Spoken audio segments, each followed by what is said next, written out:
All right, so we're going to call the 66. February 28th, 2018 meeting of the Lake Quinsigamond Commission to order. Thank you all for coming up.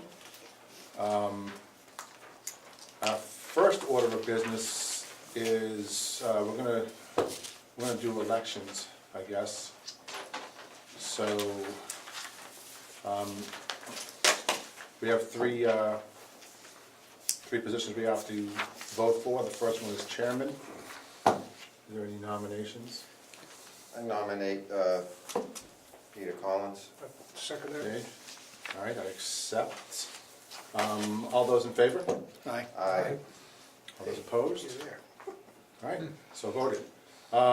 Vice chair. Nominate Mr. Piker. Second. Okay, all those in favor? Aye. Opposed? No, okay. And treasurer. I nominate Officer Valerie. I'll second that. Okay, is he, I'm pretty sure he wants to be treasurer.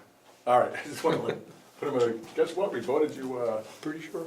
Yeah. Okay. Well, he's done it faithfully all for right, well, he can resign if he doesn't. most of his time on the commission. All right.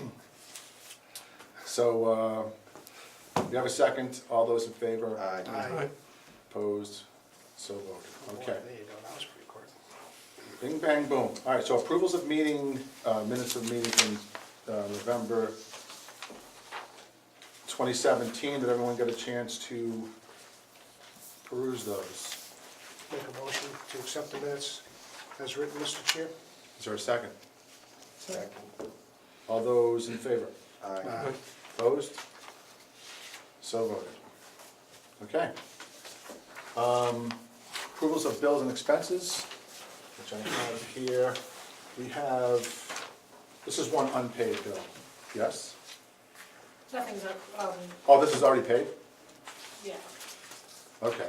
So we have, the treasurer's report is on the income. We've got a $500 donation from Unibank. Wow, wonderful. Nice, very nice. So, they're down in the new Spags, Yeah, the Lakeway Commons. Lakeway Commons. Oh, thank you very much for that. Is this anyone from Unibank here? I don't think so. Is there a customer from Unibank here? Huh? I think, I ask you all to go down and open an account. Future customer. All right, so, I don't think I can actually do that. Ignore that last statement. All right, so, and then expenses, we had $19 that we paid the city of Worcester for the abutters list. What's up with that? Was it worth it? It was. Was it? Okay. Speaks So, for itself. Okay, good, so I guess it was money well spent. And that's where we are here. We're gonna talk a little bit more about the financial condition. Actually, in the report, so I'll do that right now. So I guess I'll start it off with, it's been a busy off-season for the commission. We have met, we went to a couple of Worcester City Council meetings, which was good. We had an opportunity to meet with the city manager and Commissioner Musi, who's head of DPW, and Jacqueline was there. And so it was a very productive meeting. They were very receptive to us, and they pledged their support, as he did later on, because it just so happens we were at the city council meeting later on that night in other business, and they made, the mayor and the city manager made it a point to get up and support the Lake Commission, so, in our efforts at the lake, so that was good. So it's a vastly improved dialogue there. We also went to a pump station. We went to get a tour of the pump station, which was set up by Jacqueline and the folks from DPW in Worcester. And I'll say this: it was an impressive facility.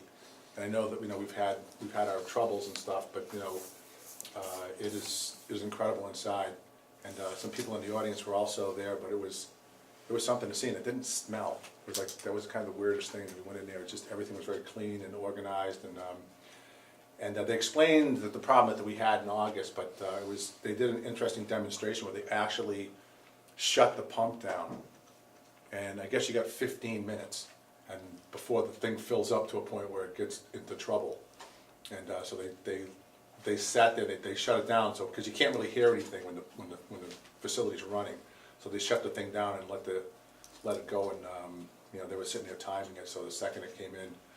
So that was a good tour. We also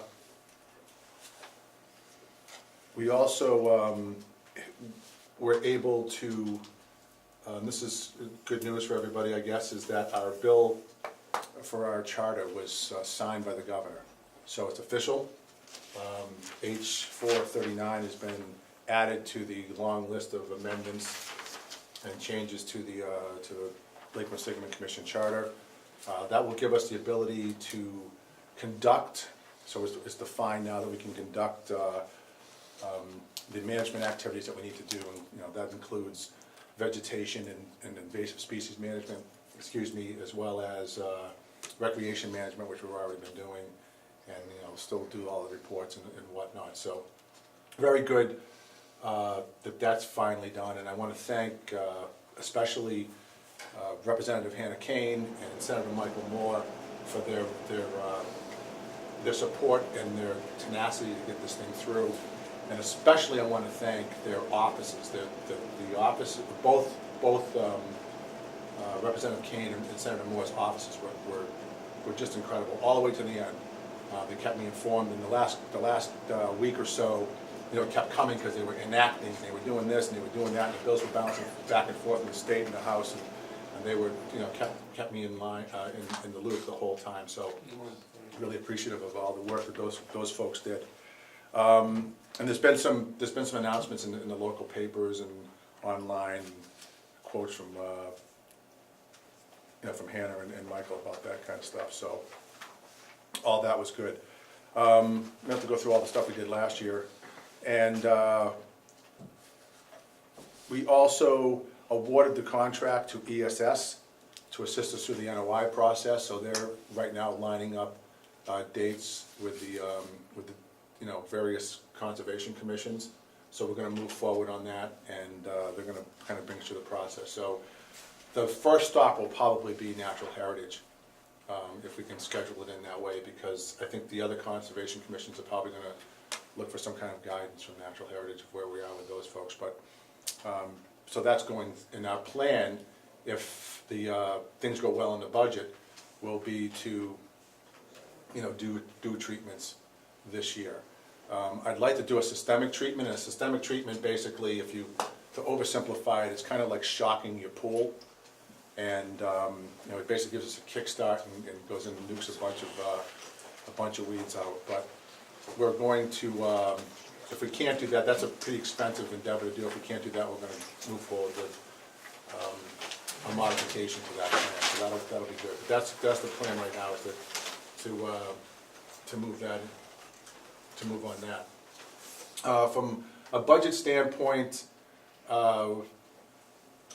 essentially, you know, our $35,000 appropriation came in from Shrewsbury.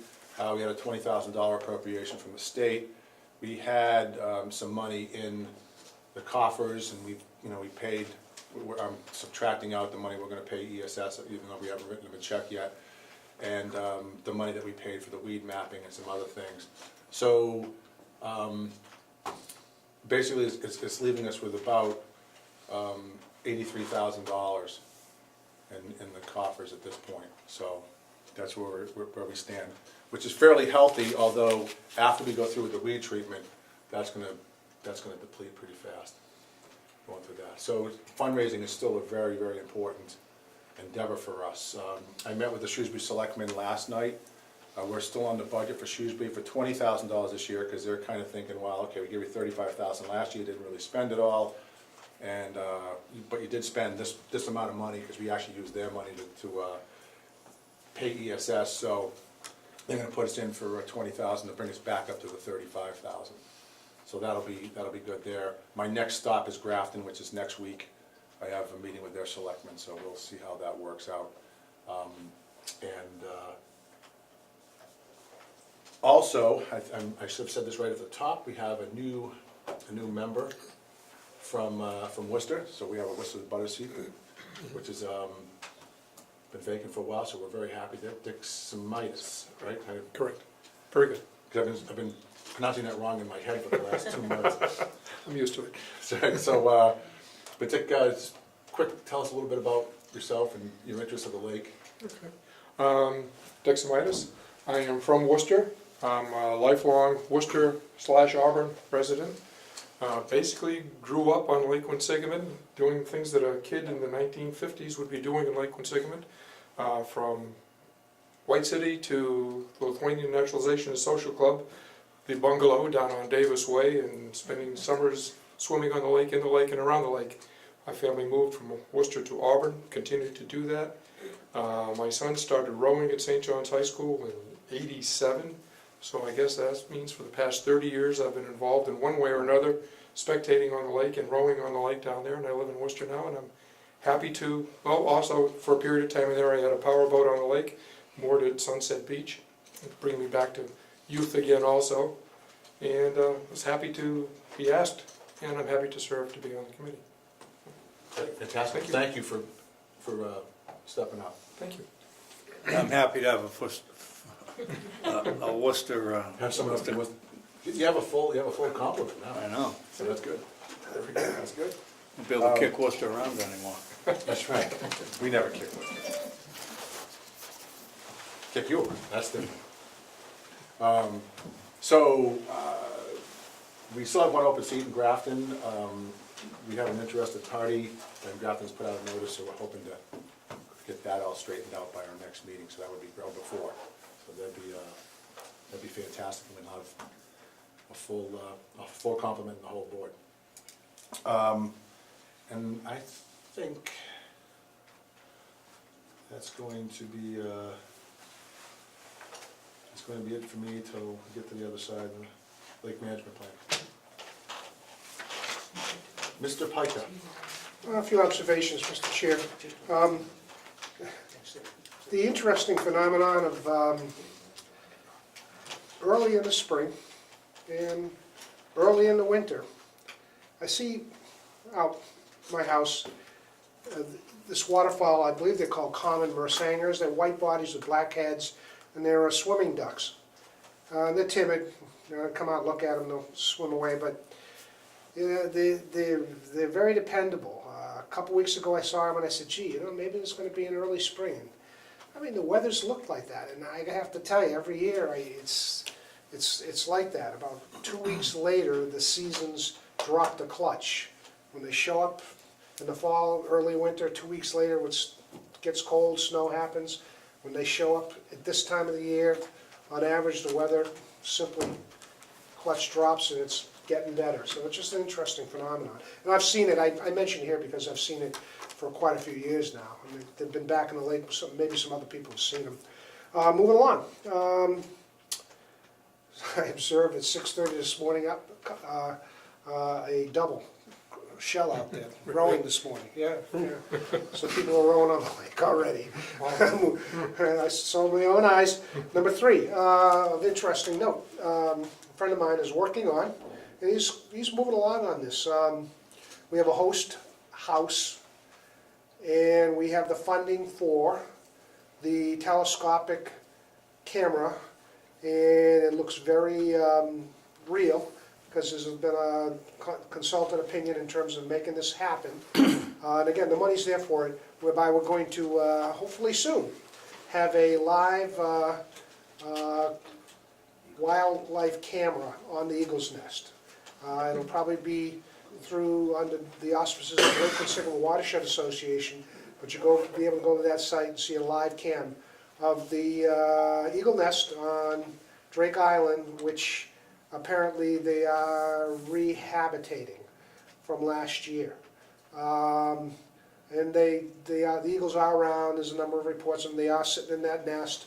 And again, we've got apparently the financing is there for the camera, and the host of house has been secured, and it's close to happening. So it'll be a pretty exciting thing to be able to see on the net, live camera action, the eagle's nest in terms of what's going on. The distance is pretty far, but they're gonna get a fairly good camera with a telescopic lens because it's about 1,000, 1,200 feet but with good lenses, you can do pretty well. So I thought that was pretty exciting. This weekend, I think the dam goes up, Mr. Chair, and the lake starts officially beginning to fill back Well, the dam we'll start to raise the dam on the 5th. on the 5th. Yeah. Tomorrow's the 1st, so, okay. So, coming up, starting next Monday then, maybe? Is that the 5th? Yes. Yeah. Seems to me if we have a significant rain event the next couple of days, again, from my observation of things, when we had the drawdown, we had a significant rain event, boom, the lake went up 8 inches, like, in the next 2 or 3 days. So if we get 2 or 3 inches of rain, and the dam starts going up on Monday, a couple events like that, my thoughts on the lake will be up to level 2 or 3 weeks. And I don't see where it shouldn't be. So for people who want to plan on that, you know, in terms of putting their boats in and the like, you know, that looks like that's gonna happen. I mean, the dam is gonna go up on the 5th, and people, I think, got notices to that respect, about as should have, because I got mine, so, you know. Other than that, Mr. Chair, you know, we've talked about it before, those little Asian clamshells, I see them out there, I mean, you know, they're there. And obviously, there wasn't quite the ice season most people have expected. I mean, for the ice to go out, from my observation of things, pretty much for the whole lake on February 24th, is just about as early as I've ever seen it for the whole lake. You know, there was ice fishermen out, there was snowmobilers and the like, but, you know, I've seen a lot more activity in previous winters, but so be it, that's how it is. So, thank you, Mr. Chair. Thank you. Okay, Officer Valieri is out. Captain Steele. First, I want to say I thought it was a very interesting observation Mr. Piker made. Those of us that live inland rely on the groundhog to tell us whether or not spring is going to be early. I'm glad to see the people on the lake use the ducks. I did wonder how you knew when spring was coming. That aside, I was curious about one thing. Do the eaglets return with the eagles, or do they go on their own? I don't know. So right now, just the mom and papa are out there, right? Yeah. Because it was how many babies that survived? Only one that survived, the One female. fell down and one flew away. Yeah, one female survived. All right. The Worcester Police have no report at this time. All right. Mr. Polito. No report. Thank you. Scott's not here. Amanda's not here. Mr. Semitis. No report. No report. I hope to continue in that tradition. That's right. Some people like brevity. That's right. Well, nothing wrong with that. At least that's what I've heard. Okay, so I'm going to jostle up the order just a bit here because I want to get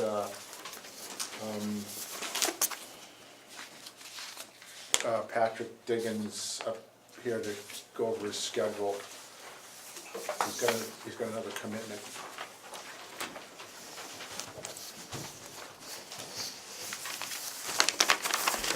I believe that you all have you should have a spreadsheet with the Everyone schedule have it?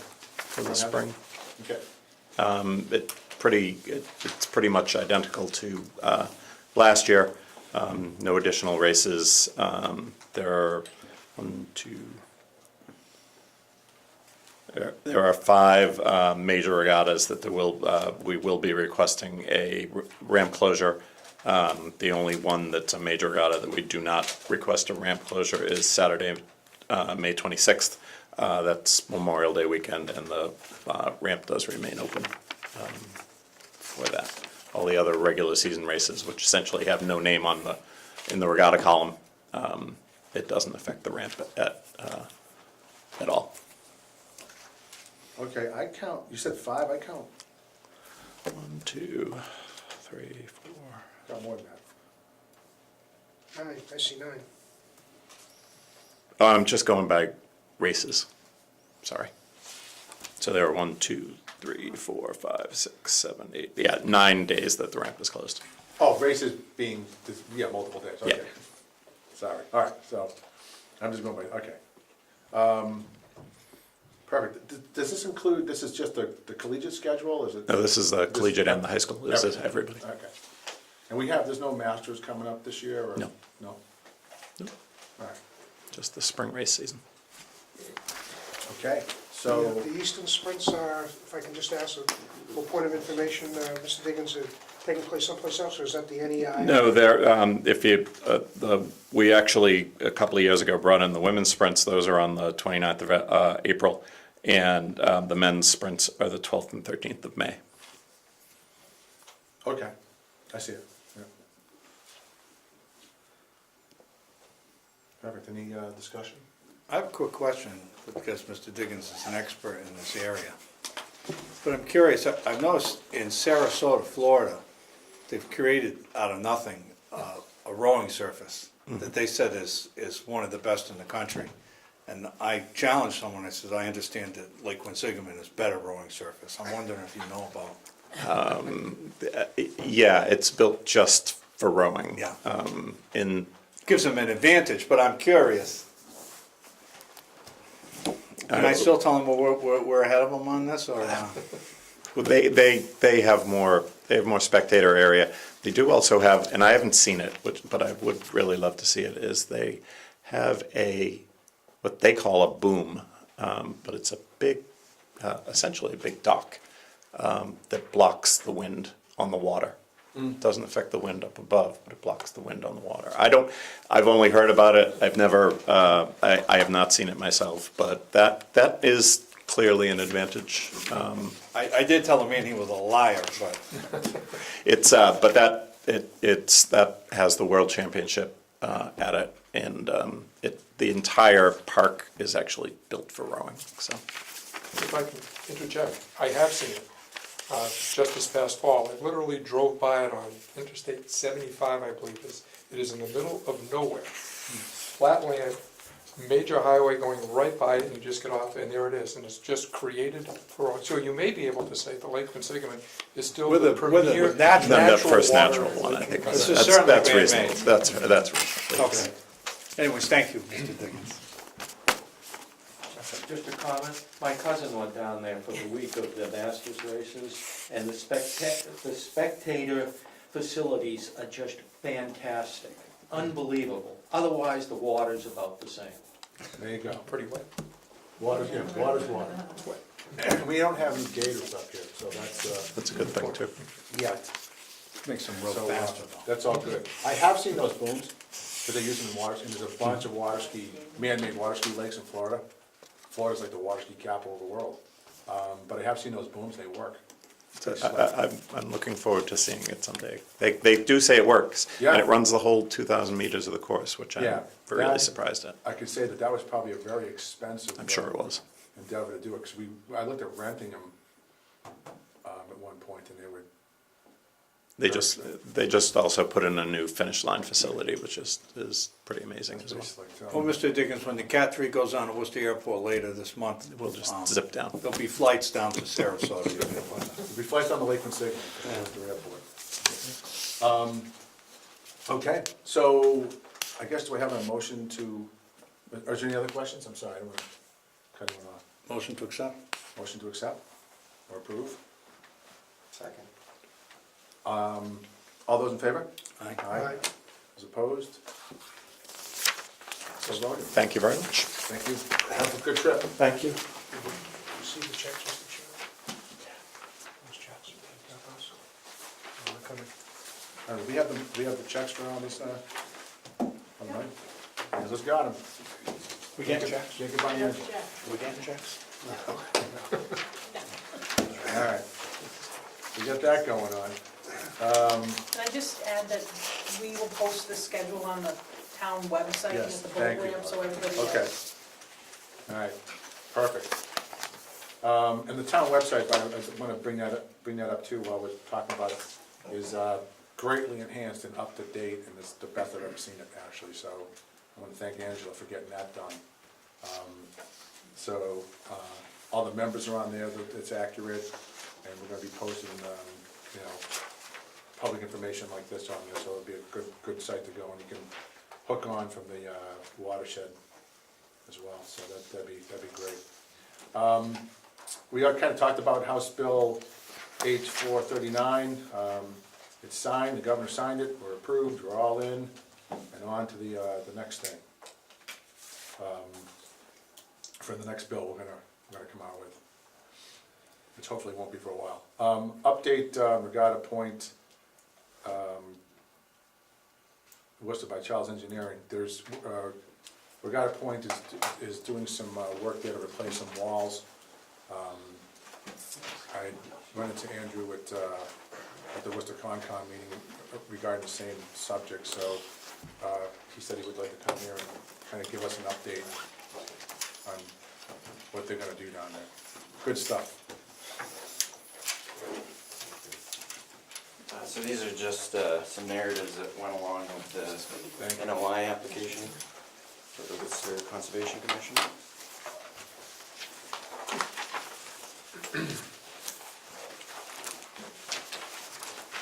Just for the record, Andrew, because we know, but the folks at home may not know Yep. your name. Yep, my name's Andrew Nilsson. I work for Child's Engineering, and I'm here to represent the Massachusetts Department of Conservation and Recreation. They own and operate a property on Lake Quinsigamond at Regatta Point. It's the rowing and sailing facility there. And they would like to, they have a proposed project that involves doing some repairs and upgrades to their existing waterfront facility. Currently, the waterfront facility includes 2 timber piers and two sets of floating docks, which were replaced last year. Along the waterfront, there's also a concrete retaining wall. And the proposed project involves replacing portions of the timber piers. We're basically going to be replacing everything except the piles. We'll be encapsulating the piles, so we'll be continuing to use them, and the piers will be rebuilt on top of them. So it'll be new timber pile caps, stringers, and decking. It'll maintain the same footprint area.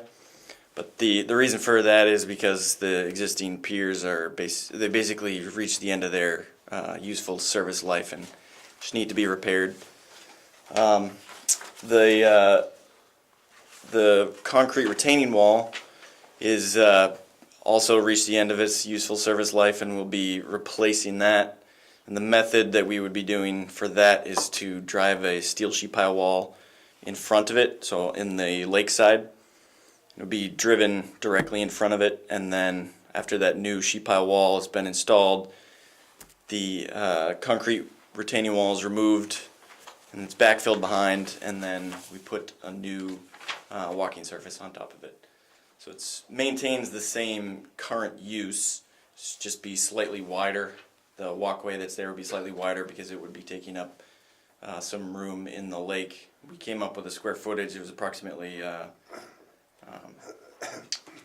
think it's about 125 square feet that it takes up, which is pretty minimal given the length of the wall. So we designed this to minimize the amount of square footage that would be taken up of the lake bed. One of the questions that came up during the Worcester Conservation Commission review was the volume of water that this would displace and how that would affect the rain overflow storage. And we determined that it basically wouldn't affect the water storage in the lake because all the structures account for approximately 200 cubic feet in the lake, which over the entire surface of the lake I think would raise the lake level less than 1/10,000th of an inch. So if anybody wants to measure that, then feel free. So our purpose tonight was to just sort of present the project and then have you guys answer. I'm happy to answer any technical questions you have, and then I'd like to know what you would like from the DCR moving forward, so that everyone's on the same page. So if anyone has any questions, I'd be happy to answer them. Okay, does anyone, So basically, all the docks are going back where the old docks were, and this wall is going in front of the existing wall that you're replacing. Yeah, the two timber piers are gonna be maintaining the same footprint. As you can see on the drawing there, there's, on the right side, there's an outline of the floating docks. Those are actually gonna be pushed out 8 feet into the lake, and that's to accommodate an ADA access ramp. Because right now, the way the pier is set up there, it's not ADA compliant. So we're pushing it out to create a ramp that would satisfy those requirements. So it's 8 feet out more than what the existing one is now? Yeah, the floating docks, yep. Are those already in? The floating docks are in, yes. They never came out. Right. Didn't they put new ones in this fall? Yep. Yeah, but they left them in all winter. But Usually are take they them out. at the point of where they're going to be set? No, No. The ones on the east there will when the construction takes place, they'll be pushed out at that point, and that's where they're going to be moved to their final location. So right now, the projected construction timeline is for next fall, after the lake drawdown. So we have to wait until after the season, the summer season at the Regatta Point facility. What's the duration you expect? Duration will probably be 2 or 3 months, depending on which contractor gets the job. is that, you all set? Roger? You all set? Yep, that's all I just wanted. I was curious if it was gonna be done by the next season. The south-facing dock system, are you gonna also expand that at all for ADA or anything else? Yeah, so that one's also getting an ADA ramp. This is the south dock. Yeah, We were going to be installing a new sort of small dock platform, still south of that, and there's going to be a ramp down to that platform and then a ramp over to the floating docks here. This new platform is 7 feet by 6 feet and is supported by 4 timber piles. okay. So you're adding dock surface in then? Yeah. All right. Do you have any idea what the square footage of the new platform is gonna be? That new small one there? Yeah. Well, it's 7 by 6, so 7 by that's 6. what, 42 square feet. Okay. And as far as, so we're gonna wait till you're gonna wait till the fall, till the season's over, and you're gonna start work basically in September, or, I'm not sure when he shuts down, but, Yeah, I'm not exactly sure Okay. off the top of my head, but whenever the DCR determines that they don't have any more activities for Right. the year, then they're gonna be so it'd be a commencing. minimal impact on boat traffic and navigation and the use of the lake. and all Right, that right. kind of thing. Yep. And even now, are you putting any barges in the water, are you doing No. any construction from the actual? It's gonna be landside construction. The contractor will likely have some small work boats that they'll be on, but they're gonna be, right up against the shore there. Okay, so there'd be no like lake closing or? No. And the material, and you probably went through some of the stuff with, I know you did actually with Concom, but the material that you're taking out, what's gonna happen with the Lincoln log, for example, that you're taking off? The wall there. I mean, the concrete sections of the wall are basically become property of the contractor at that point, and they're just gonna have them, it's concrete, But so taking they'll them go to off a the site, recycle they're plant not- for it. Right, taking them off the site, Yep, going away with it, right. Okay. And same with the material and the deck surface material? Yeah, all the timber will be removed too. Okay. Yep.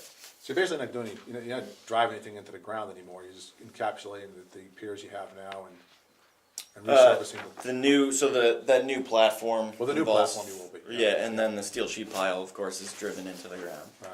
But yeah, it's How high is the wall from the bottom of the lake to the top of the wall? it's about 5 feet. About 5 feet? Yeah, or it varies from 0 feet to 5 feet. Right, Yeah. okay.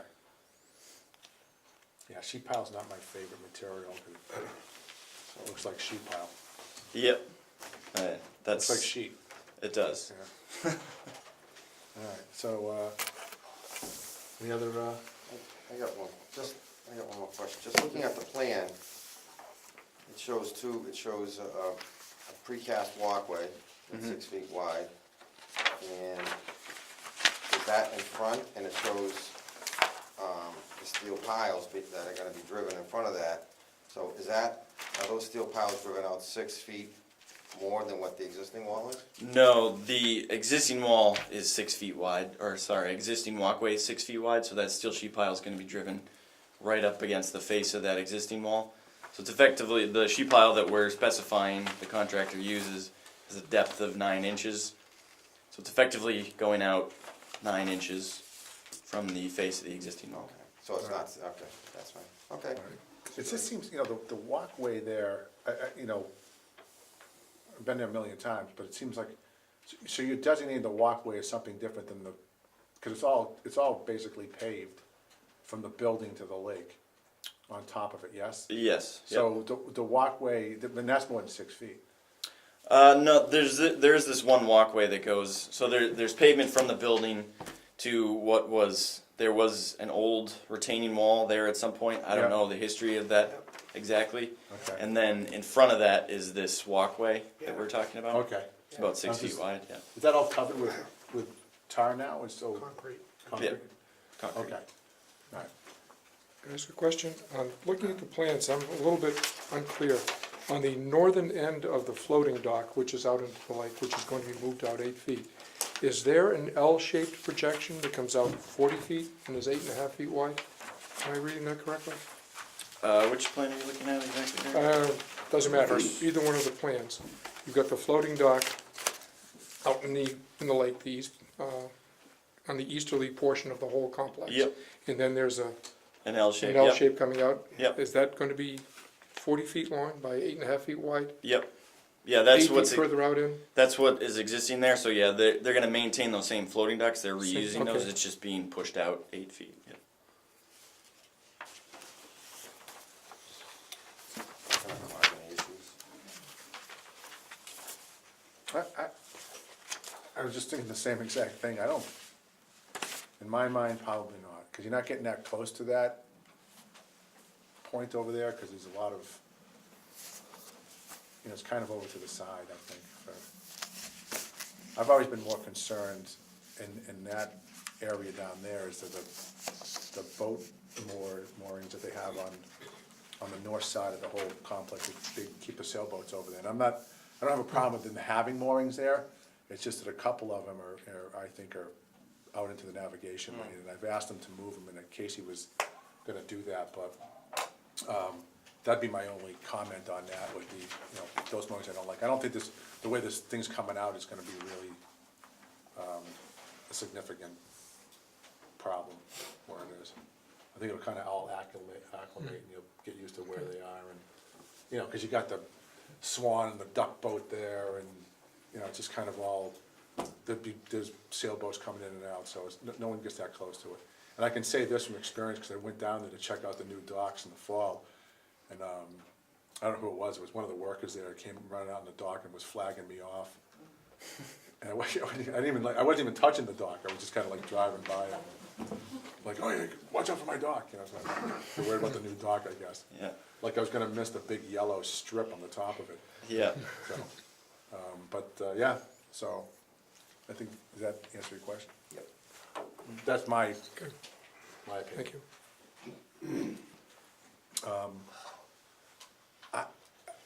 On this, I don't know do we need to vote to approve anything, or, the other question I'm gonna ask is this, you've got your order of conditions from Worcester? Correct. All right, Yep. so you're good to go on the, We're still in the process of getting the Chapter 91 license for it through the DEP. for construction? Yep. Yeah, okay. So that's in Are the they process. are they asking you to license the dock?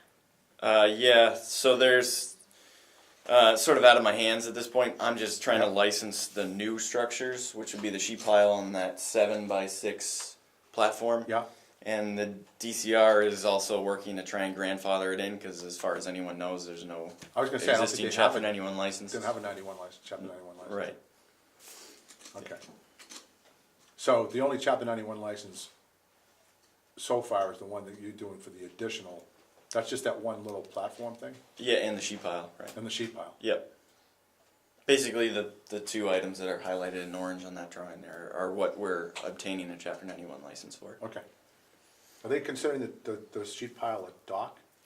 Or, No, I mean, it takes oh, up, just because it's the walkway there? yeah. Yeah. I mean, it's taking up space in the lake, so that falls under their purview. Okay. So, I don't think we need to vote to approve this unless you want to do that formality or. Thank him for his presentation anyways. Well, I wasn't just gonna kick them out, but I think we're okay. I Okay. really appreciate, if you're asking what would be good for us, Mm-hmm. to, and, you know, the guys at Middlesex were, the people at Middlesex were very, very good about this, is keeping us informed and in the loop. Okay. So if there's things that come up, I'd really like to get out in front of it. One of the great things about Middlesex was if there was a problem, Mm-hmm. we knew about it, Okay. usually before it got in the paper. So that was always good. And, you know, it worked, I mean, they built a bridge across there and we had minimal impact, you know, really of, you know, there's some navigation issues and, Mm-hmm. you know, there was an accident, that wasn't good, but there was still a very good, 4 years of relationship there, that was all we got. So if you could, you know, help us with that, that doesn't, not to say you need to come in, because Middlesex came in like every month and, Yep. you know, updated us on the project. Yeah, we'll be I'm not more than asking happy for to that. keep you in the loop and. Yeah, just so we know. Yep, I did say I was gonna forward along the order of conditions, which I can do, and when we Yep. get the Chapter 91 license, I'd be happy to share that with you also. That'd be great, Yeah. yeah, any of that kind of stuff, so we know, if there's any issues or anything like that, or you need any guidance or help from us, please, Okay, you know, don't hesitate to reach out. all right, I really appreciate it. Nice Absolutely. job. Thank you. Thank you. Reminds me, I kinda miss the Middlesex guys. Yeah. I try to get them to come back. It was just the presence here. They were good guys, they were smart, they told us everything that was going on. I never got surprised by anything. Okay.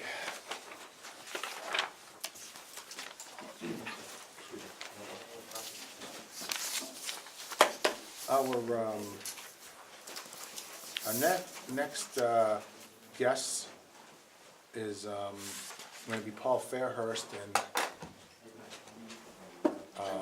his band. Yes, come on up. You guys can all come up if you want, or you can just send Paul up there and have him.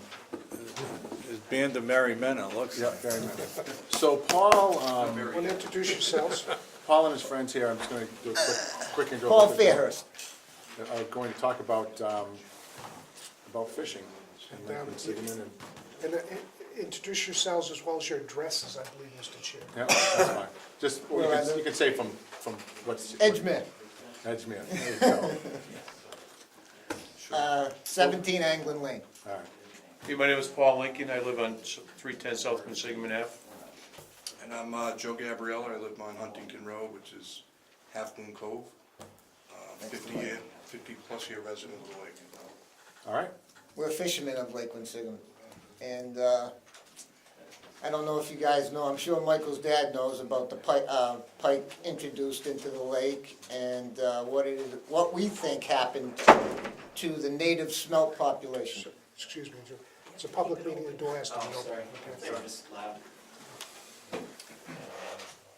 We'd like to see if we could get the rainbow smelt introduced back into Lake Quinsigamond like it was back in the late 80s. What we have to do to start the process, if there's any. We appreciate that what the board does here. I think one of your goals of the board is to make the lake what it once was, you know what I mean? And bringing smelt back into the lake would make something that the lake was once. If you don't know, if you don't ever knew smelt was in the lake, if you ever saw the smelt in the lake, the smelt used to be so abundant in Lake Quinsigamond that you could reach into the brook in the spring and you could pull out a handful of smelt. You could fill a bucket in a smelt, illegally, don't get me wrong, but you could fill a bucket with smelt in 10 seconds. So, but these are also the fish that the trout population fed on. And the trout population could, thrive on and get bigger.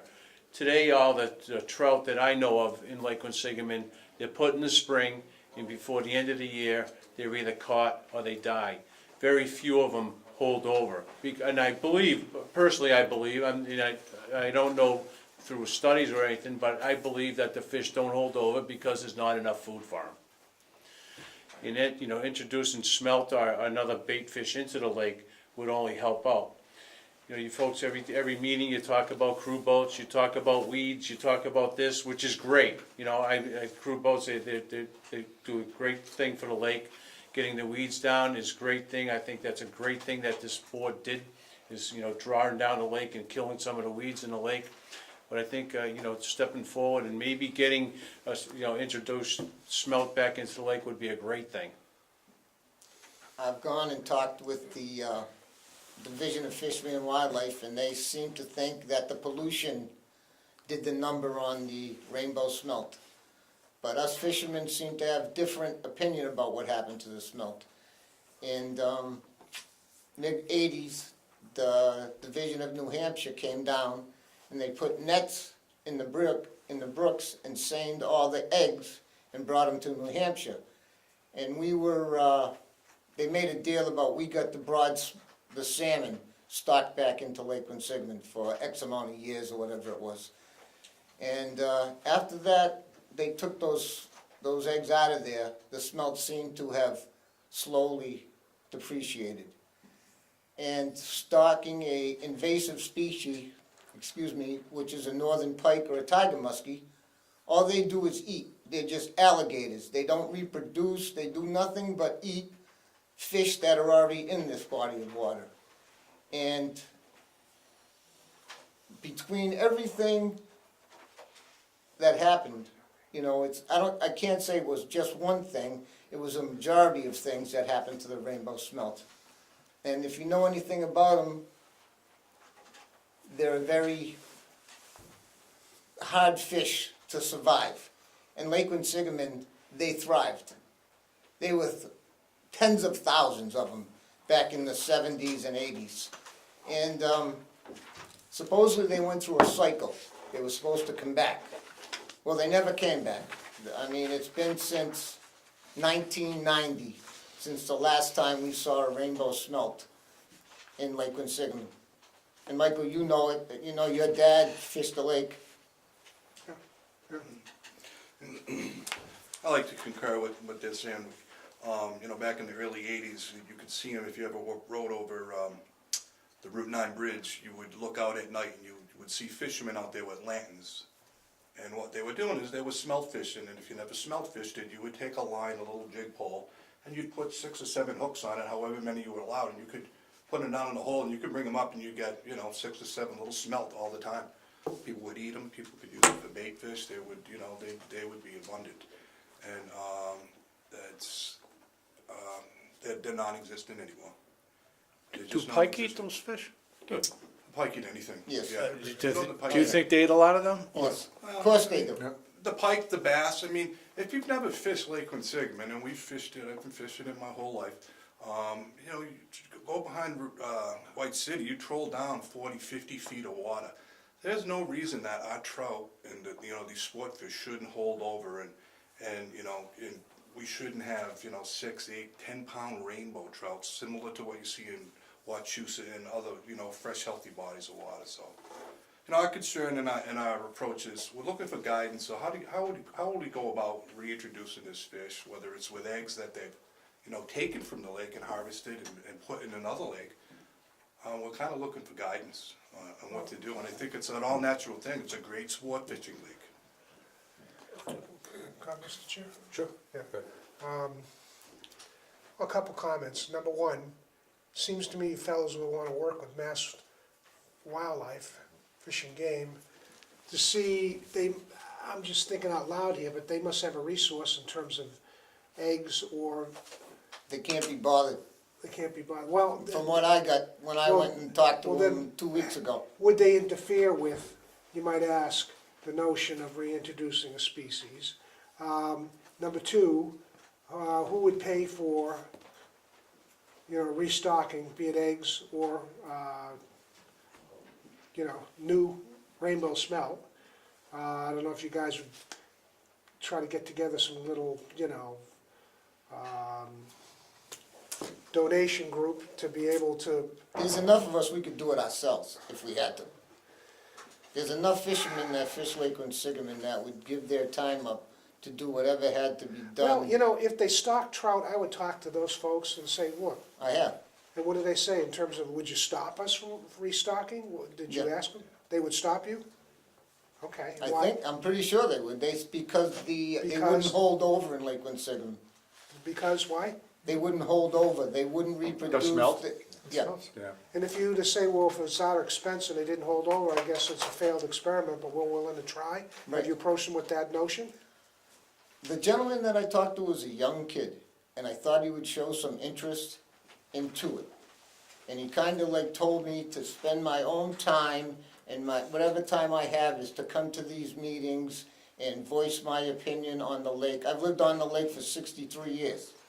I know the lake like the back of my hand, and so don't you guys, and, Well, are you looking for us to like have a supportive vote in favor, which you can take back to them? no, I just talked to Peter, and Peter said, come up in front and see what you guys have to say and see what we could do. I think Michael, a vote of support in favor of that, that there's no objections from the board, would give us a base foundation of, this is a good thing, we're looking for something that was already there. They held over before, they used to go up Tilly's Brook, they go up Coal Mine Brook, and they would come back. We've all walked these waters, for the last X amount of years, so. I remember the little smelt villages in the wintertime in front of Absolutely. the abandoned, I'll call it restaurant, Boca de Beppo, or whatever Right. its last Yeah. incarnation was. Well, they say that building made that brook Uninhabitable. uninhabitable for the smelt to go up because of the lights and all that. That was one of the reasons they said that they don't go up there anymore. Well, there's also some, rumors. It's been dark now rumors for a of couple of grease winters. Right, Mr. Chairman? yes. For the amount of years I've sat on this commission, it's well over 10 years, 10, 12, 14 years. This is the first time that we've ever really talked about the fish. No, I mean, we talk about the fishermen and what they're doing, but this is the first time I've heard about the smelt and that the population's gone. They're members of the community that uses the lake. We're the Lake Commission. I think, I would like to see us make an official inquiry with the Department of Wildlife and ask them to say, what's the status of the fish in our lake? We understand that that maybe there's the feeding fish that could be stocked, and we'd like to work with them or have something done, but more in an official capacity that the Lake Commission wants to know what's gonna happen on this great pond and the fish. These look like very straightforward things that we could maybe, if we asked, maybe they would look at it a little bit harder than they do when the gentleman called up and say, look, I'm a fisherman, I bought my fishing license, what's going on? I But went down I think there and if talked we ask as a commission and say, we'd like to know, what's the status, what's gonna happen over the next couple of years? What's your plan for regenerating the population of fish in this lake? That was our hopes, Captain, that that the clout that this board would have a louder voice than we would have. I would like to make a motion that we actually officially ask what the plan is over the next couple of years to enhance the fish population in this lake. If I can, Mr. Chair, as these gentlemen know, their plan will be, they'll say, well, to restock trout in the spring, in the fall, at best. No, that's what they've done. Right.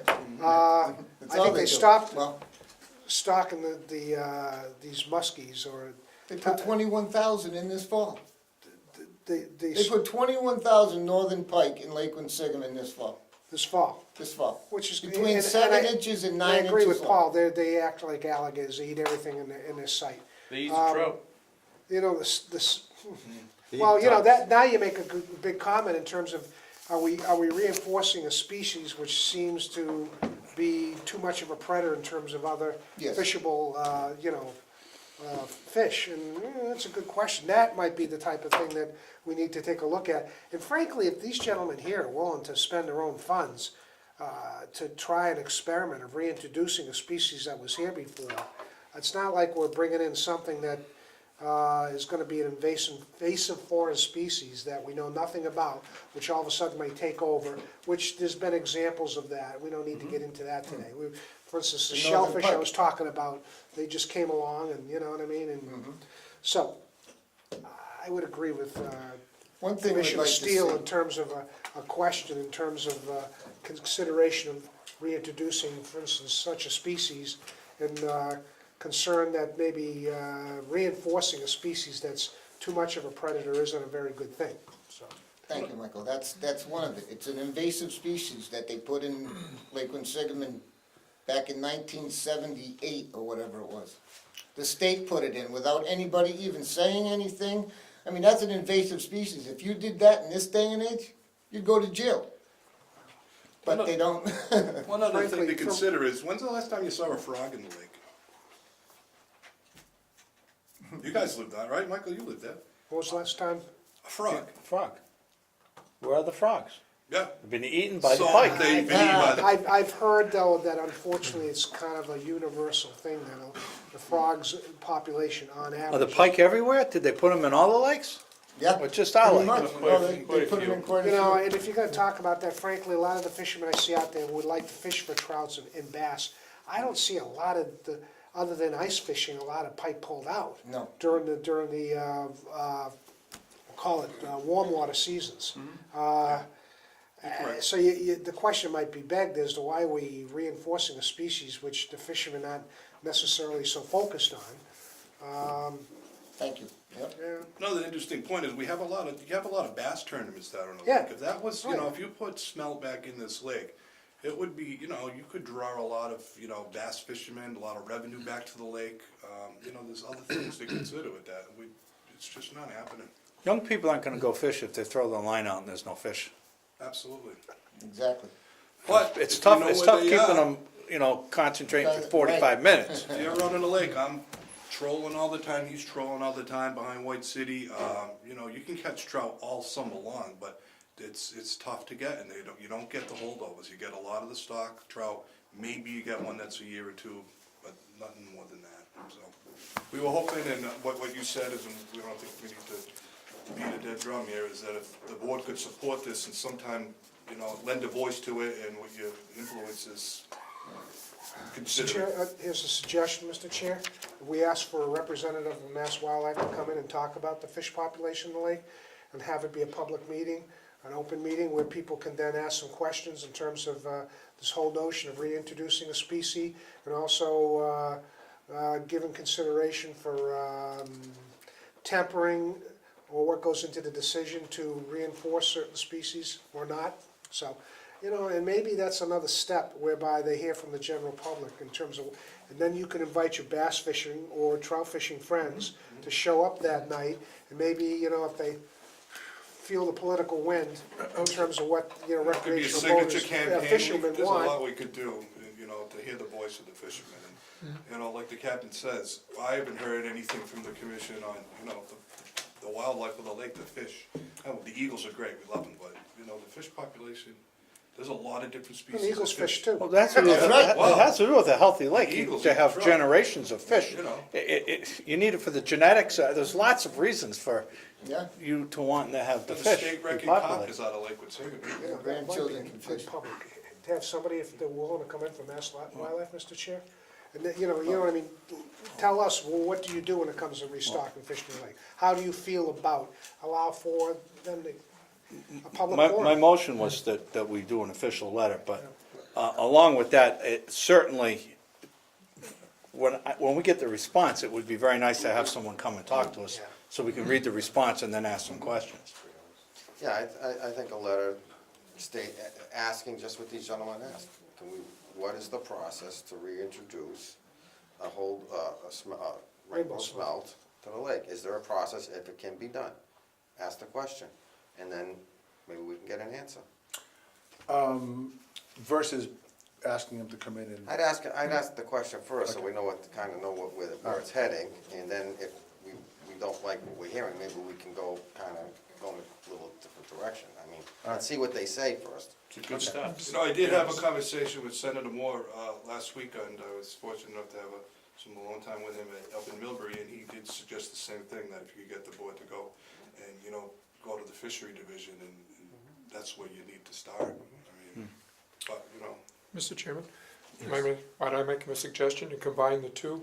I think a letter asking the question with the request to come and present your answer to the board would make some sense, All right, rather than letters back and forth and going nowhere. all right, so, just a couple of quick things. First of all, you know, as we spoke on the phone, I think this is a refreshing conversation versus, you know, we're always talking about weeds and, Right. you know, towers versus rowers and all the kind of stuff. So I'm glad that we're focusing on something else that's important and significant and really will promote the positive aspects of Lake Quinsigamond. So,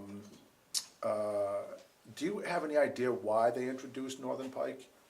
Were we having a problem at the time with No idea. too many fish? No. They were trying to get a... No, I think Will they they made eat a fish in deal it? with, They get that big?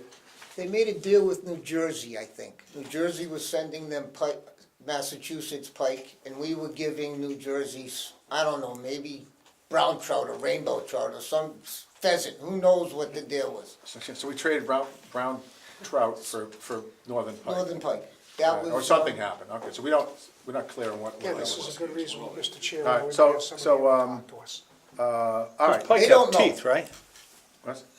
Teeth got teeth, Oh, right? yeah, Yeah, Pike, The pike, they're mean fish, right? they're like sharks. talk about I knew I alligators. didn't like pike. no, Yeah, They're like yeah. sharks. I remember like- fishing, they they break look the like line caiman. and I have one mounted in my office, my father caught it in the lake with his mouth I open, know. and they got a rows of pointed teeth that turn in. Yeah. Whatever gets in their mouth is not going out, so Right. it's going one Peter, way, they put through their them in, digestive system. I think it was 75 or 76. And from that period on, this lake was a trophy pike lake, because there were pike coming in 15, 20, so almost 30 pounds. Yeah. And this was on a regular basis, not like, for meeting all those One trout. here. Is that a sport though in fishermen?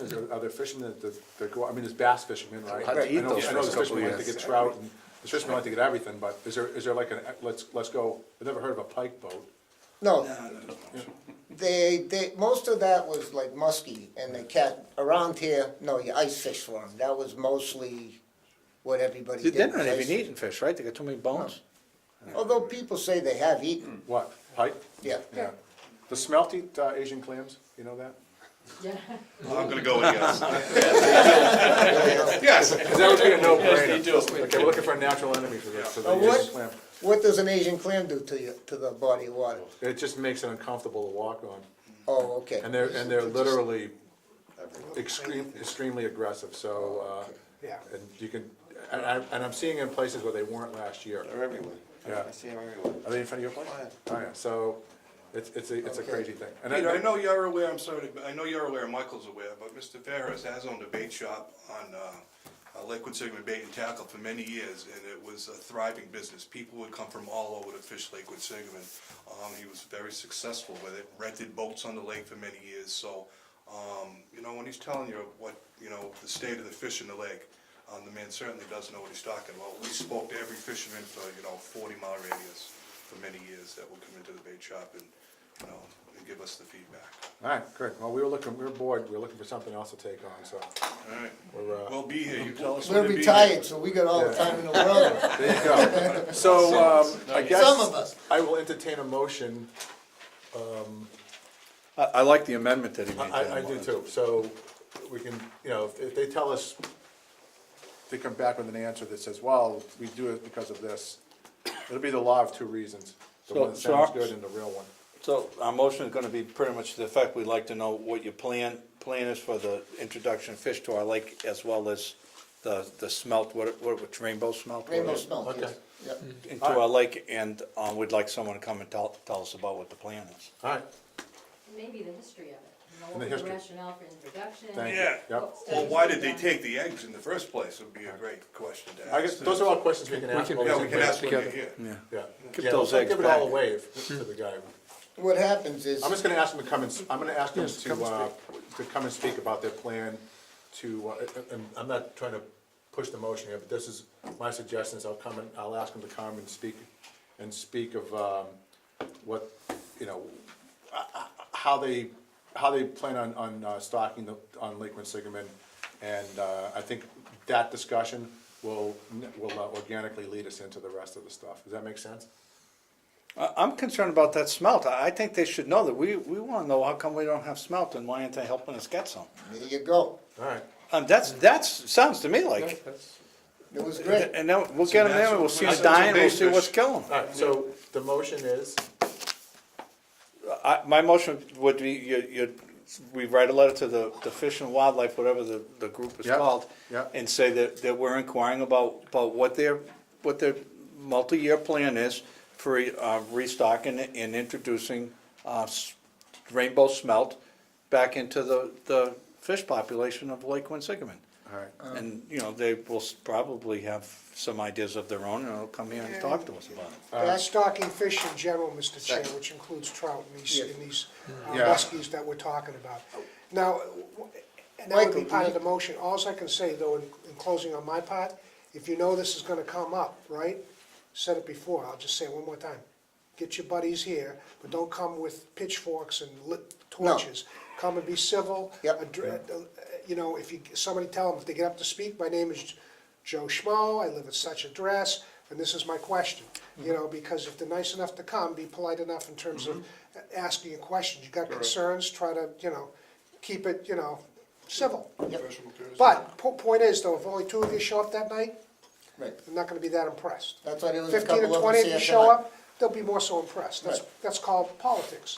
Exactly. So, We I've never understand. known fishermen to be anything other than polite and patient. respect. That's right.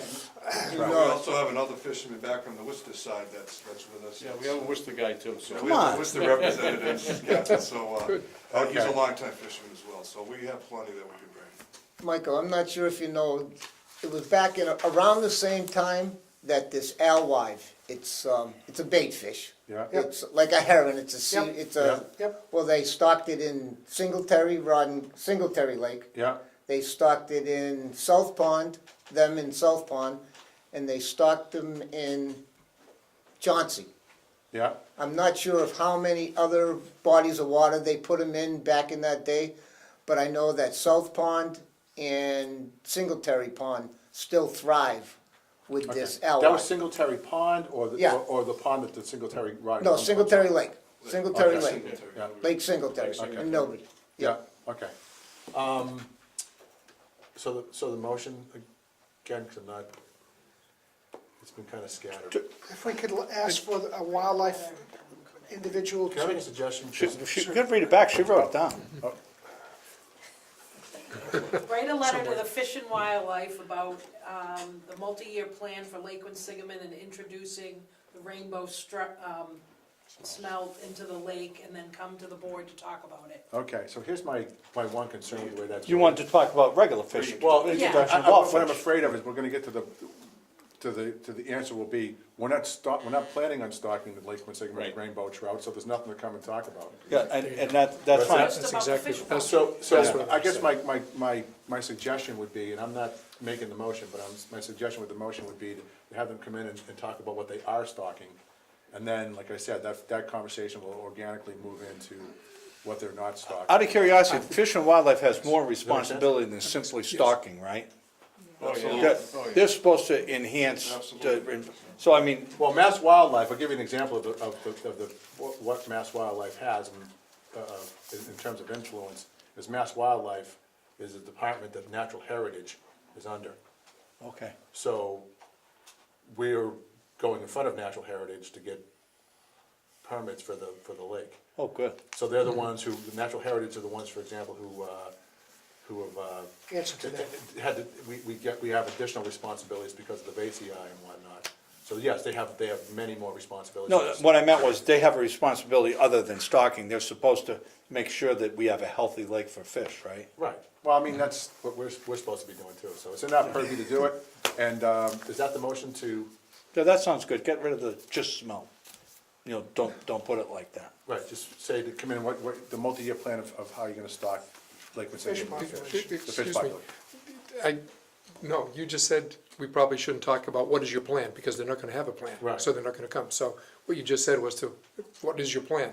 I think we should ask them to come and discuss the fisheries in Lake Quinsigamond. Okay, perfect. Period. Does that make Sounds sense? even better. All right, Yeah. all right, nice. We could figure this out eventually. Would cover that. Yeah, I think you're right, get them to the table, but you don't wanna just say, oh, we got no plan, we're not. I'm not trying to trick them, I just want. Understood, yeah, well, that's all we want is, I don't want to close the conversation before it starts. Yes, So. good point. Do we have a second? Second. All those in favor? Aye. Aye. Those opposed? This new Worcester rep, you gotta step it up there, Captain, because he's good. Mr. Chairman, could I ask a question? Is Mass Department of Fisheries and Games under Matt Beaton, Yes, former Shrewsbury resident? yes. All right, he might The be interested in entire coming. environmental protection, Yeah, and energy is under Matt Beaton. right. So perhaps the local guy would be Yeah. more interested, maybe, or maybe not. Okay. Our new guy's gonna shut I up. don't want to drag Matt in here to talk Okay. about, you know, we'll save him for bigger fish. Ooh, bad rate. Thank you, gentlemen. thank you, Mr. Appreciate Chairman. your time. Thank you very Gentlemen, much, thank you guys. for coming. Thank you. All right.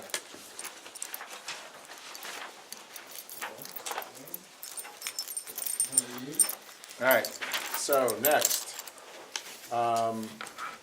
request from Jerry Grant, is it Grandy or, is Jerry here? Jerry Grandy from Lakeview Landing?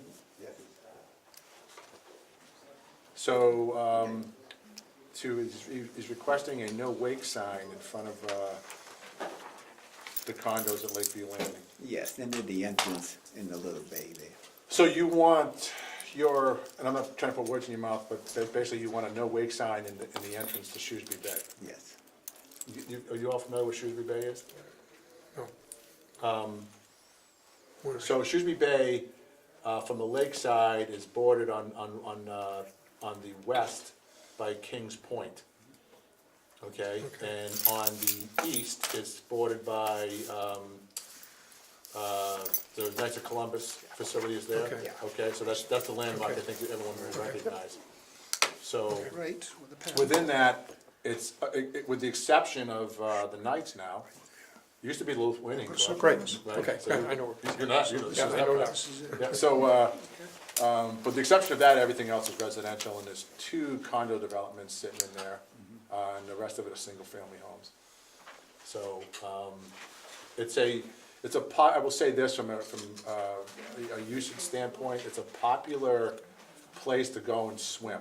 Like, people go and park their boats, even like, I did it with my family, I live on the lake, but I would go over there and swim, and, because it was kind of out of the way, and, there is a tendency also, it's a popular, if you're cruising around the lake, that's a lane that people go in and cruise around, they turn the corner.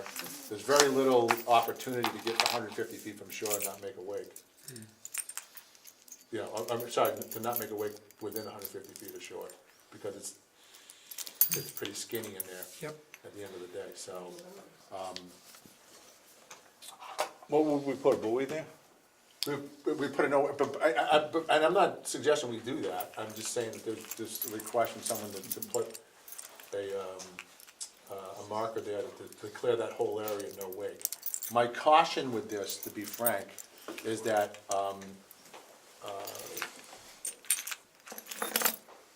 my feeling is that if this happened, and, we're gonna be getting requests from every abutter on that lake to put a no wake zone in front of their house. So, basically, it's gonna be a long ride around Lake Quinsigamond. So, and understanding that, Lake Quinsigamond has a unique, I would say it's a unique geography, but it certainly has a geography that is very skinny and limited to boat traffic. And we know we have problems there, we know that, certain types of craft are exacerbate that problem, but, that's my concern, is if we start putting no wake zones up from everywhere we go, that there's not a, obvious hazard. I mean, the no wake zones and the warning signs that we have now are in shallow spots.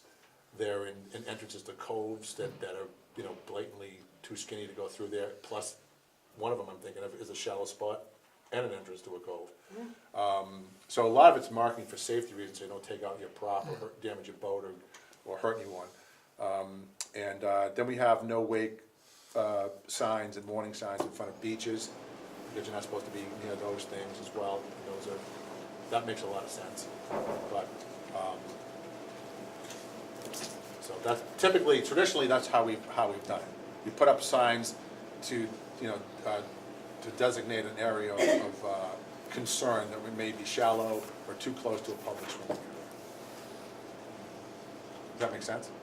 I understand what you're saying, and I know the one side that you're talking Yeah. about too. My concern is they come in there real fast, like that. On the weekends, it's nice. They throw their anchor out, the kids swim, everybody, then it's fine. But they're beating up the dock and they're beating up everything. You know, I understand that you can't put them all over the lake because everybody be doing 4 miles an hour. So I understand that. I don't know if there's anything else that can be done. It's hard to get their registration because they're going kind of fast. Yeah, You know, so, that's been a challenge. yeah, you know. Yeah. And I don't want to jump in my boat and chase them with because there'll be a problem. So we had one girl, Well, you could, there'd be no wake. we had 3 girls that were flying around in there, and I mean, they were beating it up. Finally, I was yelling for half an hour at them, and then they finally heard me. And they came over. I said, I'll find where your boat is. Is this your father's boat? Yeah. And I said, I'll let your father know what you're doing. And they left, you know, after that. But it was a good half an hour, and I was screaming. They couldn't hear me. Right. You know. And then there's the other thing that's a problem on the whole lake is these boats that they surf behind. Right. The waves are so big that they're beating up the whole shoreline. One in particular, he got the radio blasting so loud you hear it all day. And I was going from, I live right over by Kenny, yeah, he's right there too, but I was up by Regatta Point and going down to the boathouse, and he was just going around and around and around and around and around, and it just didn't Was he stop. towing someone? But they were doing that surfing behind there, yeah, and the waves are about that big. Right. Yeah, I was on the island with my grandson. The second I was the island behind Sugar Island, and I turned around and that wave came. I thought it was at the ocean, you know. But they're doing a good. I mean, not just where I live, but the whole lake in particular. And it's you look around and every dock, everything's bouncing all over the place, and they just keep going the whole day. So I can understand your point about putting one where I am. I understand that, because then other people want it here, want it there, and then it becomes a... Right. And you have a boat in the lake, and you know, imagine if you could only go 4 miles an hour, Right, or, yes. or headway speed the entire lake. Yeah, You know, you'd have to know someone where you could stop and go to the bathroom if you wanted to cruise around the lake. yeah. Well, probably multiple people. So, I mean, that's, again, that's my. No, with that does anyone else have any understanding, with that input into this? understanding, I can understand that. Why don't we ask when Sean comes in, Yeah. when he has the boat out, to make a note and to kind of watch it a little bit. I mean, All right. I completely understand about the wake and I completely understand about the buoy, but just like what you said, I mean, we'd have buoys everywhere and then nobody would pay attention to them, to the ones that that are there. I Right. mean, the way it is now. So why don't we ask Sean Right, to okay. kind of, Is that fair for right now? That's very kind fair. of, I don't mean to like, oh, we'll do a study. I understand but- that fully. No, Yeah. you're right, you know, because then it would be, you know, then they would ignore them. If you had them all over the place, then they would ignore them. But I'll try to keep my eye on it myself. I'm home, I'm Right. retired, I'm home. If I can get a boat registration or something, I'll try to do that. And if anybody's going, you know, a little bit too much in there. Right. And if I can flag them over and they come over to me, I'll tell them, stop it, or... I'm gonna caution you, okay, or give you my guidance, that not to entangle yourself into, you know, an argument. Oh, and not, yeah, Because, yeah. you know, yeah. you don't need to do it, and, No. you know, you have no power to enforce it anyway, and you can say, I'm gonna tell on you, and that's gonna, Cause, yeah. More, There'll be some people right. that will, like the girls, will probably go, oh my God, you're gonna tell my dad and take off, and not do it again. There'll be some people that will just go out there and do it more just because you said that to them. that's true. So I just don't wanna see you get in trouble and to get into a big, you know, spitting contest Confrontation, about yeah. back and forth. I mean, you know, certainly, if someone comes up and damages your dock, you take and here's the thing, and you know, that everyone needs to remember, and I'm gonna say this again, I've said it a million times, is that if you're driving on any public lake or any lake in Massachusetts, and you have a wake behind your boat, you are responsible for the damage that is done by your wake. It's an extension of your boat. It's not a joke. It's not unenforceable. That's the way it is. So if you go by and your wake, damages a dock or hurts somebody, you're responsible for that. Just like if the boat hit it. So that's something you need to understand. Everyone needs to understand that. And Mr. Chair, if I could, everybody knows what this is, okay? Cell phone. These can take videos, Yep, okay? okay. If you're that alarmed, Take the and then when the police show, 15, half an hour later, and he's long gone, you can say, I'll show you, right here. Mr. Chairman, I was gonna make that suggestion, especially when you have the one boat that's going in circles, circles, circles, circles. You take a video, you can show the boat, probably grab the registration, we're gonna recognize the boat. And then you can also show the wake damage. And so then there's not too much, if you just come and say, give us a registration number, and we go and they go, oh, that old coot, he doesn't know what he's talking about. This way you can say, no, we saw what happened. He didn't mean that. He just meant coot. I cleaned up the language on what I think the person's gonna say. No, that's a good idea, yes. But I think that's an excellent idea, Mr. Piker, for him to do Okay. that. Yeah. And that's what So I'll take the do. video, Yep. and, like I said, I just keep myself separated from that, so, and I'm thinking of your own safety. And then call the police and say, can you have the police boat stop down, Lake Patrol stop down when you get a chance? I will. A quick question, Roger, the law enforcement question is that, someone goes by, you take a video of it, blatant thing, like, they come by, like, they're 10 feet from the dock and this big 4-foot wave comes by and splashes over your dock and, knocks your dog off or something, right? And they send that video to the police. And then what we Can can you- do is, can you issue a ticket for that, or- we'd come and talk to you. Yeah, And then we would make a determination on whether or not, there's two ways, the reason you do give tickets is either or the reason you do anything is to prevent accidents Right. and property damage. educate. And expedite flow of traffic. You do that one or two ways, through education, and sometimes you have to be punitive. So we find out, maybe we talk to the other person, find out if educating them about the rule is good enough. If it turns out that no, they're gonna need to be punished, then what the police can do, even though we weren't there at the time, but you were, we certainly can summons the person into court, summons you into court, and show the video. okay. And then the judge determines whether or not there's a violation and there should be a fine. Generally, that is gonna be well received by a judge, a video and eyewitness testimony. But we can always do something if it needs to be done. Okay. And Okay. that's how I'll leave that. If you have somebody that's flagrantly damaging your property with the wakes, you take the video of it and show it to the police, and they'll go the next step. Either speak to them and find out if we can educate them, and if that doesn't work, then maybe we have to summons them in, give them a ticket. I'll explain that to the board members. I'm on the Okay. board there, so I'll explain it to them. And that's fine, it's fine with me, I understand the We'll problem. have 100 videos a week. Yeah, I know. So, we have Angela's emails flashing in the bottom of the screen. Right? Yeah. So, the other avenue we have too is that the Lake Quinsigamond Commission can hold a hearing and we can discipline, Okay. we can discipline someone that, so if it's a blatant safety issue that someone is, so, we can basically have them removed off the lake for a year and the boat as well, so there's avenues to take, that's drastic stuff, and I hope we never get to it, but, I would hope that we could fix it through law enforcement and not have to deal with anything else, so that's, would that work for you? Sounds good, All right, okay? thank you very I much. thank you for coming your in. time. Yep. Thank you. Okay, so the next one, I'm gonna try to get through this as quick as possible. This is a review and act on request from Woodtown Wake Fest to hold a wakeboard festival, July 13th to the 15th. It's the perfect segue. It's a perfect segue. And I didn't do that on purpose, I didn't put you two guys right behind each other on purpose. That's okay.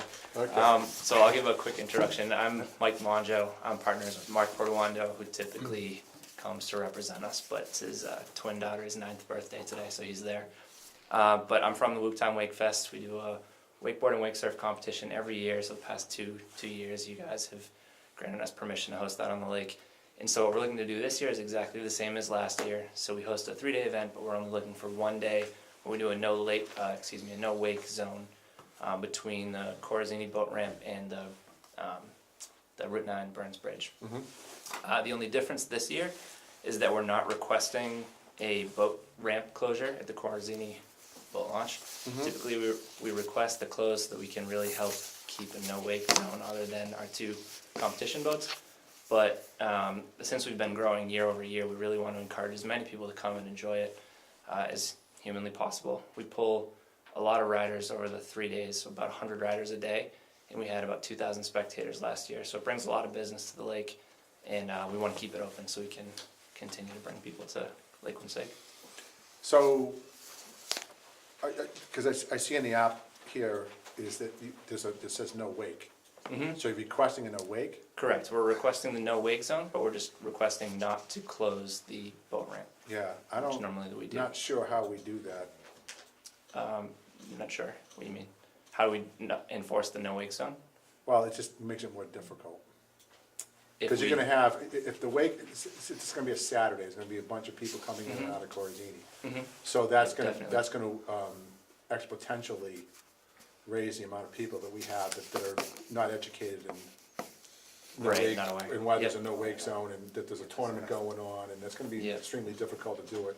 I know that the Dragon Boat folks last year asked for the same thing, and so we just want you to have a no wake zone. First she said, we don't need a no wake zone, I guess, you've seen those boats, right? You definitely need a no wake zone to do what you wanna do with that. Yes, absolutely. Yep. And, but I don't, my feeling is, that it's, you know, it's not, it's gonna be cumbersome to do it that way. I don't, Yeah. and that's, someone else can, I agree. I mean, you Chime have in. boats everywhere. yeah. Yeah, I recognize It's it. gonna be hard for us to control it, Right, and we and do. law enforcement to control it. Right, I totally understand what you're saying. Mr. We Chair, Right. if we were to give a permit, you have to pay the permit fee, that's one thing, but more importantly, presumptively, you're gonna also pay for and so ensure extra duty police officers to, because if we were to approve that which we just discussed, you would need some police officers for enforcement of the no wake. I don't know, Mr. Chair, whether we might consider shrinking that is from the Route 9 bridge until, say, Eastern Shore, you know, something like that, in terms of a no wake zone along the eastern shore of the lake. You would want this, a travel lane, I'm suggesting that maybe a travel lane could happen from the Route 9 bridge on the east side of the lake to the Eastern Point condos or something like that, so it's not taking up as much space. And again, you're gonna have to be required to pay for, you know, police detail for enforcement, so. Right. It's just a thought, Mr. Are you Chair. suggesting not closing the ramp and doing it that way, or? Yeah. Thank you, Mr. Chair. What I'm curious about, if I could ask a question, the reason that you wanted to have the no closure is to have more people participate? You feel you have more participation if the boats are allowed to come onto the lake? Not necessarily rider participation, but just general I'm just, I know, spectating. just part of the whole Yeah. thing, the festivities of the, Exactly. having everything around. What we found is that we typically fill the park. The lot fills up very early in the morning, and we know how many people come to the lake by boat. We get a lot of people that come in from the other side of the Burns Bridge. So we were thinking that if we kept it open, we just continue to just grow the spectating. One suggestion I would make, if you elected to do this, is the event is a substantial event. You might be able to have some of your people from your event at the Corazini boat ramp explaining to everyone that puts a boat in the water what's going on today. So look, you may or may not want to put your boat in the water, but there's a big event and most of the lake is no wake. Yep. But if you want to come in, put your lake, do you know what I'm saying? Because otherwise, someone just backs their boat and thinks they're gonna go on a boating, regular Right, boat. and they They're just gonna do that anyway. go sit. Yeah. They're gonna back the boat in and take off down the lake and that'll be it. I'm gonna go back to, I'm gonna ask this question, I guess, one more time, is that, what everything else being equal, why do you wanna keep the ramp open? We just feel that we don't need to close it off and prevent people from All right. accessing the lake. And even though it's gonna be an exponential increase in traffic going by there, that it's gonna be way more difficult to control the no-wake zone in that area. So if there is boats causing wakes, how are you gonna stop that? What's, We don't, honestly, we deal with it. So a lot of, we attend a lot of other competitions around Okay. the US, and a lot of them just deal with it. So what we've done in previous years, we have paid for EPA officers. yeah, which to- you're still gonna have to do. Oh yeah, of course, we're not trying to get, we're definitely gonna be, requesting EPA officers that we understand we have to pay for. But in previous years, we've also sent out our own boats. So we have one boat that's permanently staged under the bridge that we did last year. So we have them there, they flag down people as they come from the other side of the bridge. And we had one boat that was over closer to the Corzini Bridge, not all the way, and they would flag people as soon as they, because what we had last year was a lot of people would come from the other side of the lake, try to speed through, get to the other side and think, oh, well, I'll just speed back, and they would try to speed anyway. So we do have a lot of our own members that go out and try to post in a boat and, you know, Right. do. That's understood, but your members in the boat have no authority to do any of that stuff. Yes, no. So I if I'm a boater, or, you know, let me turn it around, right? If someone else were having a festival and there was no ramp closure, and you're out there in your wakeboard boat, and someone flags you down and says, you know, stop making a wake, what are you gonna say to them? Okay, Yep, no, I understand. So, and that's why we have the two, so what we feel, we've been fairly successful in previous years. Yeah. So what we were thinking was that having the EPA officers, and we also, the one thing that I didn't get to was we put floating no wake rafts on both ends. So it's very clear. So it says no wake zone, competition in progress, which has worked for the past couple of years. So we feel that a few different things. One, with the history that we've had year over year, and we're more well known now, rather than just being a couple guys out throwing a competition, that it will be a little bit more respected. Two, we're still gonna have the EPA enforcement, so that we have that presence on the water, so that we're not, again, just a couple guys having a competition. And three, we've decided now that we've been around for a while, who are we really to shut the lake down to the rest of everybody that wants to come and enjoy the lake? So we're trying to be more inclusive and keep the lake open, and so we see it as a potential benefit to the lake and to two cities. But we understand that it's something that we're gonna have to work with, and ultimately it comes at our cost, because like you said, we can't force people to not throw a wake, other than posting the, you know, and having the two officers, and it's something we deal with. So if rollers come through the course, they come through the course. and here's my thing, I agree with what you're saying, who you guys, you know, shut down the lake, and it's a burden to the, especially the abutters, not so much to the people, that, you know, obviously if anyone wants to go on the lake and can't get on the lake out of Corzini, because the Oak Island boat ramp is still open. And in no session, so they can get on that side. I'm not fostering that, because that's in front of my house, but, you know, they can do that if they want. Sure, right. But, you know, the damage, you know, it's, well, okay, so we're not stopping them from doing that, but we are gonna harass them when they go through the course and say, you know, you're making a wake, you're going too fast, you know. So I don't think it's gonna be pleasant for them anyway, because they're gonna have a bunch of people in wakeboard boats, which, you know, there's a fair amount of folks on Lake Quinsigamond that are already hot about that, telling them not to make a wake, which is, they're gonna consider, a lot of people are gonna consider that's really rich. That the wakeboard guys are asking us not to make a wake. Sure. So based on the conversation you just heard, so. Sure. So I'm just trying to think where, you know, if this is a good idea or not a good idea, but you can, if that's what you're requesting to do, I don't think it's gonna change the fee or anything. I think it should be closed. That would be And my, I think we should impose it. all right, And the reason being is, you're gonna get people coming in, that a lot of people, because it's in July. Yeah. It's very busy, it's on a weekend, there are many boats out there, and you know how it is on a Saturday or Sunday Yeah. afternoon in July, going up and down the lake, you can't even go out. So, I mean, how are they gonna hold their tournament if there's 200, 150 boats going up and down? It's I not- agree. Who's gonna stop them? So I think we should impose it and close the ramp. Which means if we were to follow through on that logic, you're gonna have to go to the Public Access Board and ask for a closure for that day, right? 'Cause that's what Well, the whatever crew- it has to be done, but That's that what should the crew be, in people order do. to get their They permit, go, I they think go we in front should of the make Public it part Access of the, Board and ask for closure part of the of requirement. the Corzini ramp for that day. That's how they, It's just In an the application. previous- It's an Yeah. application, right, Yeah, because Shrewsbury Parks and Rec approves it, and then it goes to right. Fish And then they have to get it from us, okay. so. They've know how to do it because they've been doing it for the last 2 years. Right. So, so you're familiar with that, but that, I mean, that's, Yes. I agree with Mr. Polito wholeheartedly. And, you know, I'm not just worried about the safety issue of the lake, I'm also worried about the fair use and, not fair use, and I think it's just the climate that I believe that'll create on the lake. Yep. I'm just concerned about that, that's gonna be, You're here. you know, everyone in everyone's face. We experienced it with rowing, we experienced it with regattas. I've been yelled at myself, you know, and I wasn't even making a wake. I had someone with a bullhorn in my face. Yeah. So, and, you know, so it happens. Yep. And, you know, I just think it's gonna be an Yeah. unpleasant experience for everybody. And, Yep.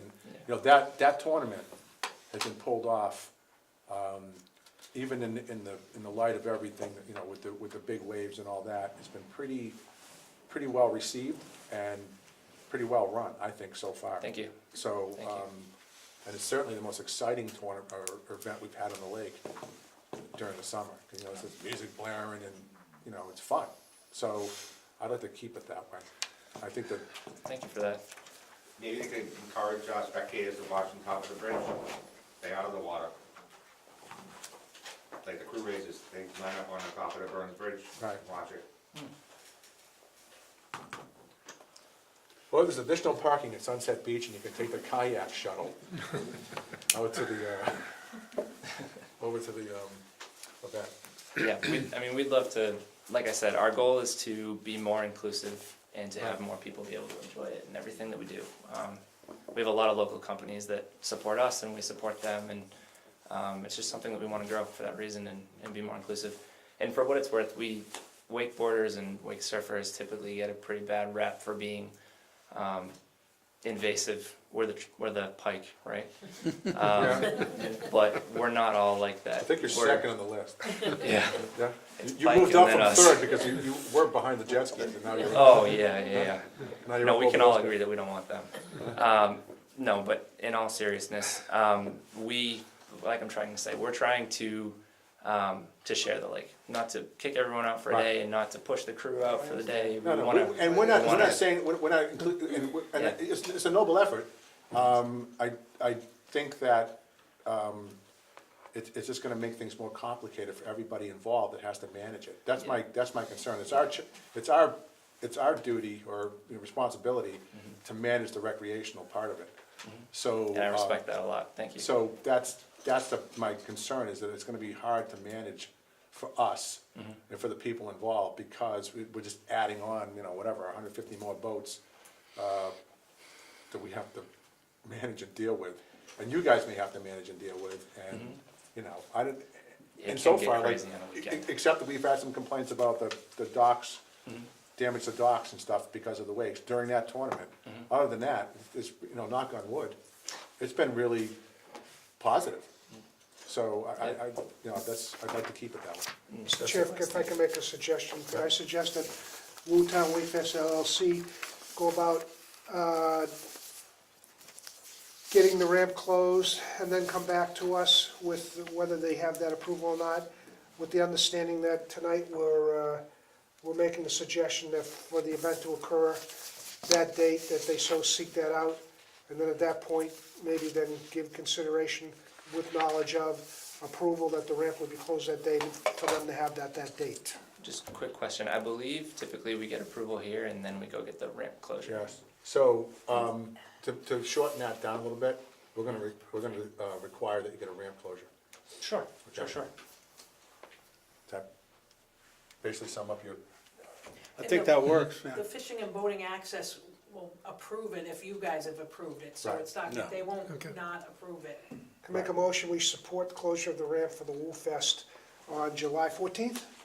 And I don't know correct, if anybody yes. wants to second that or any further discussion and have a vote, Mr. Chair? That's a motion. Yeah,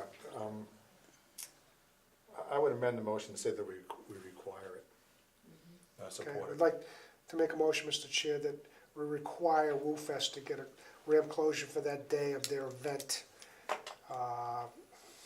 And all the necessary public safety officials and Right, law police enforcement. as needed, Yep. as deemed fit by the, With that addition, Okay, as Commissioner Polito so Right. added.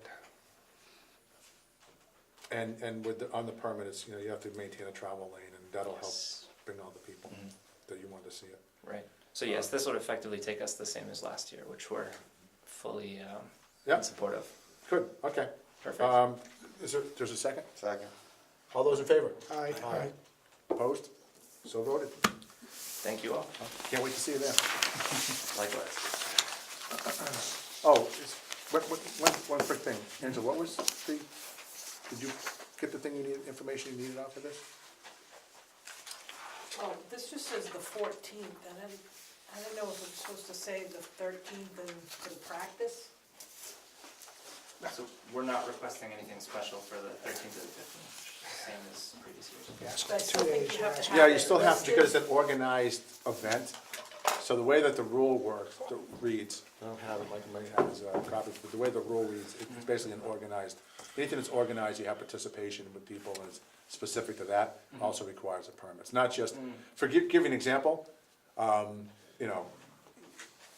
a practice the word practice is actually in the It is, rule. Friday So night. practices count. Okay. As a- We need to change Perfect. the So I can dates. provide What's that that? updated We need to information. change the date on these permits. Right. So we need to update the date on the permit, I guess. Okay. That's Yeah, something we you don't need us to We need vote the for. time for the practice, unless it's the same. Yes, they're all the same, but I'll send you updated paperwork. Okay. I have to add, but in terms of ramp closure, just for one day? Yeah, you don't need to, Yeah. you don't need to, Okay. Oh, yeah, no, we're not requiring you to close the ramp on practice, but, because that works out the other way, but. Right. Okay? Perfect, yes, All right. thank you. And we can approve this at our next meeting? Oh, we can just change the date right now, Yeah, right? we Okay, just- all right, so I'll take a motion to approve the, Second? I'll make the motion to approve that. Second. all those in favor? Aye. Aye. Opposed? Abstained? All right, Thank you. all right, thank you. Thanks for bearing with us.